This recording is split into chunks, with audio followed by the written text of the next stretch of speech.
Welcome to the channel. My wife reveals that she's pregnant, but I know I'm not the father because I can never be a father. 2 years ago, my wife 33F and I 38M tied the knot. After 3 years of dating, I consented to marry her even though she was more interested in marriage than I was. We started trying to conceive around a year ago. Again, that was at my wife's insistence.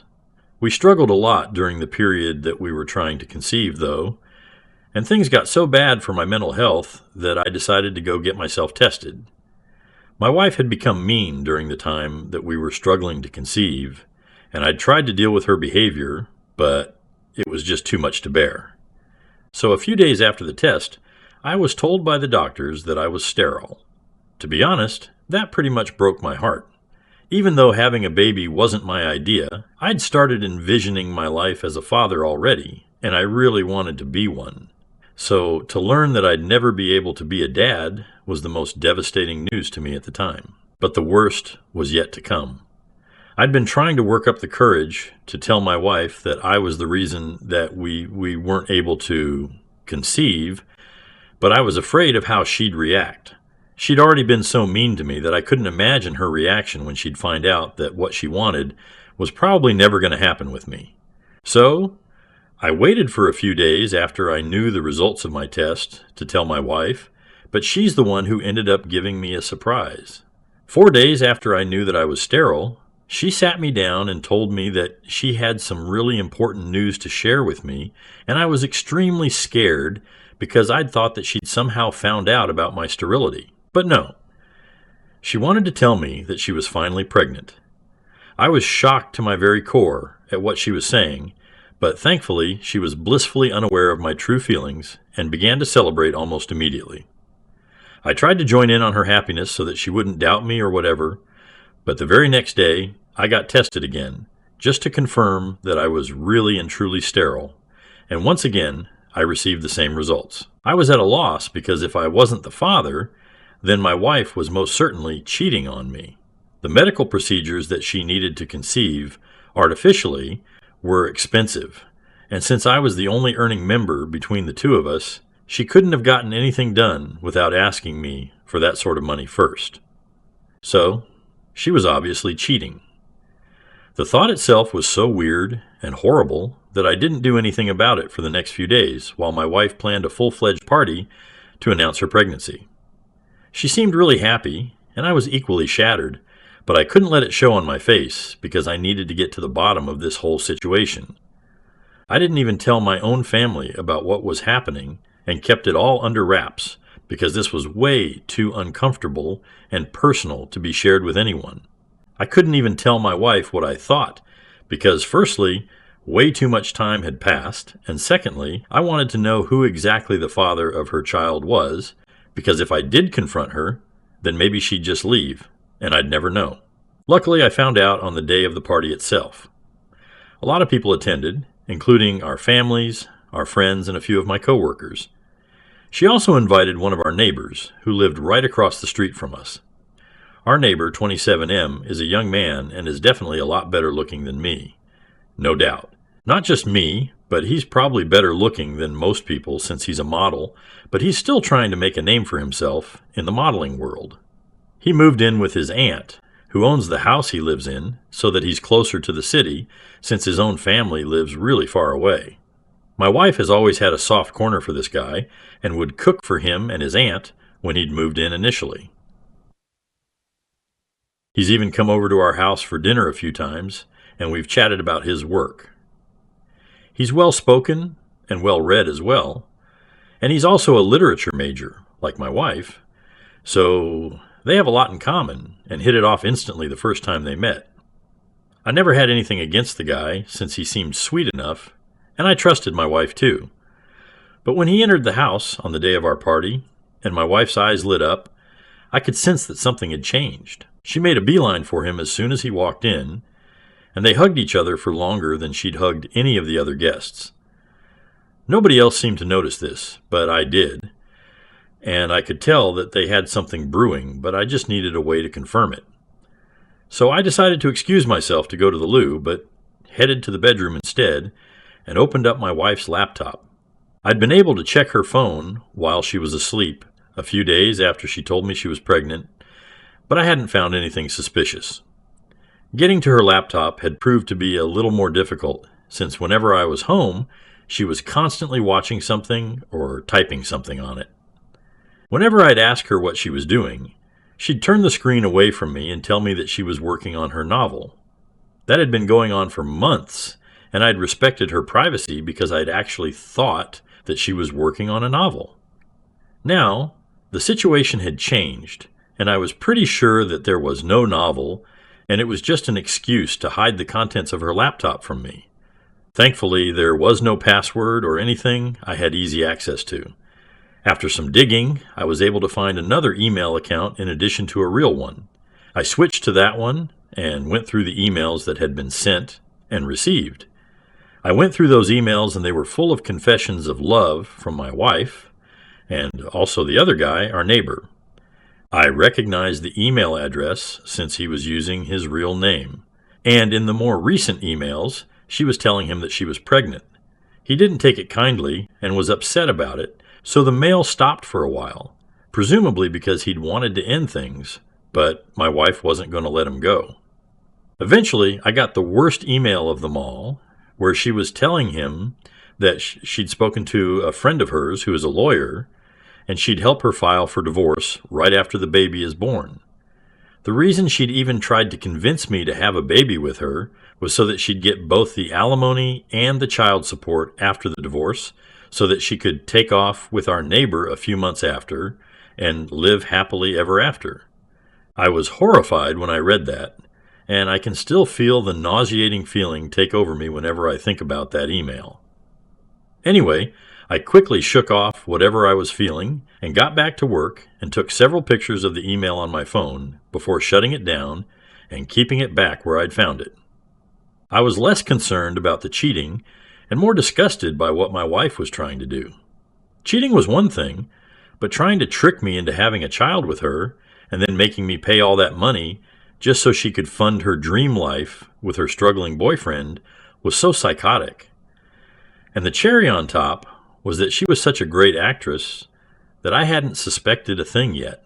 Her happiness was almost disturbing, but I was so angry about all of this that I decided to go the extra mile and take my revenge. I'd made up my mind to play along, and then I dropped the bomb on her when she was least expecting it. There was no way I was going to let her just get away with it without feeling the hurt, betrayal, and frustration that I'd been feeling when I found out about her dishonesty. Call me a psycho, but I did what I had to do. So for the next 9 months, I played the perfect husband/father-to-be. It was tough knowing that she was lying through her teeth to me all this while. But the more she lied and pretended to be happy with me, the more it strengthened my resolve to see this through. I attended every meeting with her doctor and made sure she took all her vitamins on time and was the best husband that one could ask for. Then, finally, a few days ago, my wife went into labor. I was extremely nervous because who wouldn't be in my situation, but I put that all aside and took her to the hospital all by myself. I'd called her parents already, but not mine, since I didn't want them present there in case things became too dramatic. Anyway, her parents had to drive for an hour to get to the hospital, so we had some time to ourselves. And that's when I chose to drop the bomb on her. Once she was safely inside the room, I told her that I was going to go out and call our neighbor so he could be here for her. She looked taken aback and stuttered a bit while saying that there was no need for that, and she didn't want a stranger in the room while giving birth. So I smiled back at her and showed her the results of my fertility test along with the divorce paper, since I'd filed for divorce just a few days before her due date, that I'd made sure to carry with me on that day. She went through all of it, still looking confused, so I explained to her that I wouldn't be able to impregnate her even if I'd wanted to, so the baby wasn't mine. Then I told her about the emails that I'd found on her super secret account, and at that moment, she finally realized what was going on. The look on her face was priceless as I walked out, and she struggled to come up with words. I thought I'd need to stay in the hospital myself too, because that's how fast my heart was beating when I finally walked out and called our neighbor up to inform him that my wife was in labor. I didn't even wait for his response and hung up as fast as I could. Then I got into my car and waited for my wife's family to show up. As soon as I saw her dad's car pull up in the driveway, I got out of there as fast as I could. I even turned my phone off for good measure and drove for a while until I got to this motel a little out of town. I'd packed my bags already a few weeks ago and had them stashed in the boot of my car so that I had all that I needed with me and wasn't caught unprepared at any point.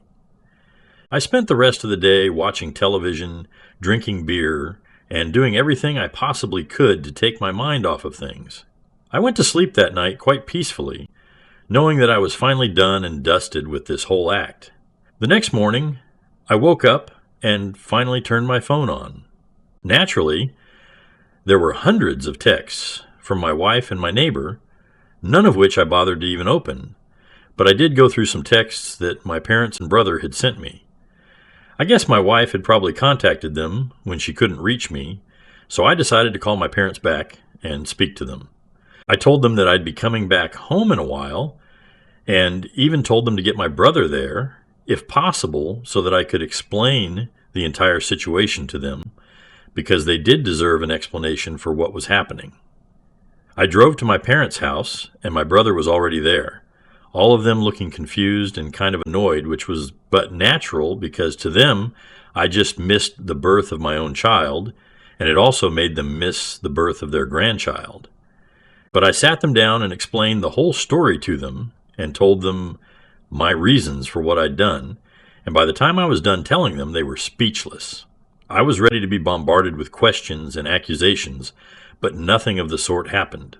All my dad said was that he hoped nothing worse would happen, and if the others had any other comments, they didn't say anything, so it was all chill on that front. That was a few days back, and while my family hasn't said much, my wife has gone above and beyond to accuse me of ruining her experience of becoming a mother for the first time. She's been trying to call me and text me ever since I left, but I haven't answered anything. Even my neighbor texted me a few hours ago saying that my wife was really upset and that we should keep our differences aside for her sake and at least try to sort things out with her for once. I can't believe the audacity that these people have. Still trying to talk to me and make it seem like this is some petty thing that I'm getting pissed about. He mentioned a couple of other things as well in his text, like how my wife had started to fall back in love with me during her pregnancy, which had been a shock for both of them as well, so I should at least try to give our marriage a second chance. I call BS on that, because if she'd started to fall for me again, then why was my neighbor still in the picture? I don't know why they think I'm that stupid. My wife is upset, but there's nothing I can do about it. She's mostly angry that I'd known everything right from the beginning, but had chosen to be with her and put up with this whole act and accused me of lying to her. Ida for staying with my wife throughout her pregnancy and misleading her despite knowing that the baby wasn't mine and she'd been cheating on me with our neighbor. Update 1. It's been close to a week since the baby was born, and I've been staying in a hotel room. I haven't been over to see my wife yet, and neither do I plan on going either.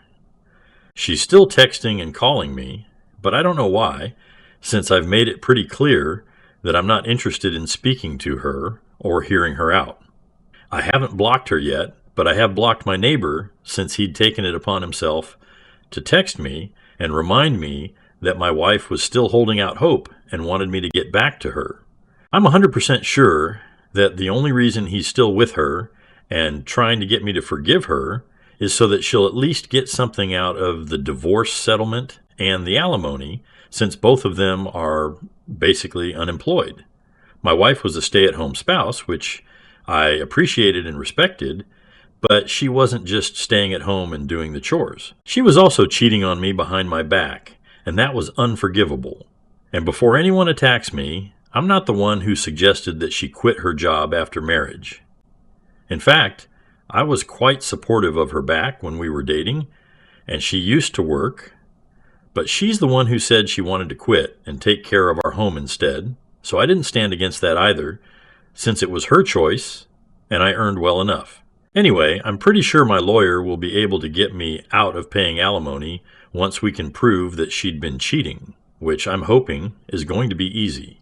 As for my neighbor, he's still struggling to find well-paying modeling gigs, so handling his own expenses, my wife's expenses, and a baby on top of that is going to be next to impossible for them, even with all their money combined. So, good luck to them. I'm just grateful that I'm out of this mess and won't have to give them anything, not even my attention. I just hope that my wife realizes that and doesn't waste more of my time by contesting the divorce. I'm hoping she won't, but then again, I don't know. Given the utter lack of brains, she might as well. So I'm prepared for that as well. The pictures of the emails that had been exchanged on her secret email account are still safely saved on my phone and backed up on my laptop, so I'm not too worried. Even if she decides to delete her account, she cannot delete those images that I have, and I know I'll be good to go. Worst comes to worst, I'll even pay her the alimony, but at least I won't have to be with her. She should count herself lucky. I'm giving her time to vacate our house by herself and haven't forcefully evicted her since the house is registered under my name. I'm hoping for the best now, and maybe this will blow over soon enough. Update 2. I was right. My wife's an idiot and has decided to negotiate since she wasn't happy with the settlement that I'd offered, which was basically just the amount that she'd spent during the course of the marriage, and even that felt pretty generous to me. I don't even understand what miracle she thinks is going to happen, but whatever. Good for her. She texted me yesterday saying that she'd vacated the house today, and I went back happily, thinking that she'd probably moved in with her parents or something, but was super disappointed to learn that she'd just moved across the street into our neighbor's house, and I'd still have to see her and her boyfriend's faces every single day now. I even considered going back to living in a hotel, but didn't, since this was my house, and I had every right to live wherever I wanted to. I wasn't going to pack up and go just because they were going to make me uncomfortable. I did wonder why my wife hadn't gone to live with her parents instead, since living with our neighbor was going to negatively impact the divorce case, and she was just making the situation worse for herself. But I didn't have to think too hard, because while strolling through all the unread messages that I'd received from multiple people so far, I also noticed one from my wife's father. I hadn't responded to several people who had texted me in the past few days, and his message had also gotten lost in it. It was a long text about how sorry he was regarding what his daughter had done, and told me that they were strongly against her actions. Her father was saying these things, so it meant a lot to me and validated my emotions so much that I could feel tears coming on, but held back. Anyway, he apologized for my wife's behavior and told me that he'd cut her off since she'd told him that she wanted to contest the divorce. So far, nothing that my wife was doing made any sense to me at all, since everything that she'd done was eventually going to backfire, and surely even someone like her had the good sense to realize that. Either she's just really stupid, or she still has some sick and twisted tricks up her sleeve. I'm hoping it's not the latter, but then I wouldn't put it past her. She is pretty much the worst. This living arrangement is definitely going to lead to some complications, and I'm sure they'll try to make me uncomfortable or jealous, but I'm determined not to let them get under my skin and provoke me, because they're definitely going to use that against me. All things considered, I'm still saving a fortune since I don't have to live in a hotel. So, it's been a month since the negotiations for my divorce settlement began, and so far it's going pretty badly for my wife. I've been able to prove that she'd been cheating on me, update 3. So it's been a month since the negotiations for my divorce settlement began, and so far it's going pretty badly for my wife. I've been able to prove that she'd been cheating on me, and she'd even made my job easier by moving in with the guy I'd accused her of cheating on me with. So there was no question about the validity of my claims. She tried to make up some false accusations about how I was an alcoholic, which is also why I was sterile, and that's why she'd gone ahead and had an affair since when we were trying to conceive. I'd become really cruel and bitter towards her But that was all disproved quite easily, since everyone knew I'd quit drinking last year when we decided to start trying for a baby and haven't touched alcohol since. Again, I don't know why she thought that would work, and it was pretty damn stupid on her part. I guess she was just grasping at straws, since her initial plan had failed miserably, and now she was too busy being a mother to be a scheming mastermind. She was too busy, and her baby daddy was too stupid, so there they were. By now, both of us are well aware of the fact that the chances of her walking away with any alimony at all are very slim, and I guess she must have told her boyfriend this since a few days ago. She was quite unceremoniously kicked out of his house with her baby. Yeah, that's right. I heard a lot of screaming and shouting from their house. And then, within minutes, I saw my wife and her son being pushed out of the house, while the father screamed absolutely disgusting things about her and called her every name in the book. I was watching all of this happen from my living room, and the second I saw him shove my wife out while she was carrying the baby, I rushed out to help. Enmity be damned. I couldn't let a poor innocent baby suffer for something that isn't even his fault. By the time I reached his doorstep, he'd already slammed the door shut while my wife and her son were both sobbing. I carried the baby and grabbed my wife's hand so that I could lead them back to my house across the street, and then called my father-in-law up so that he could take her home. Within an hour, he showed up and took her away, once again, thanking me for all that I'd done. During that 1 hour, my wife had been crying like a baby herself, so I'd basically been calming both mother and child down myself. I wanted to call the cops as well, but she managed to persuade me to let it go since she didn't want more trouble. She was apologizing again and again for whatever had happened and told me that she'd been so desperate to be with the one she loved that she'd lost all her self-respect and morals, and she was truly sorry about all of it. She told me she'll accept whatever happens and isn't going to negotiate anymore, so the divorce is finalized faster. I guess that's one good thing. I hope she decides to press charges eventually on this, and heals herself as well. But at least I did whatever I could and was a decent person, and I don't regret anything. Thank you for watching this video. Take care, everyone.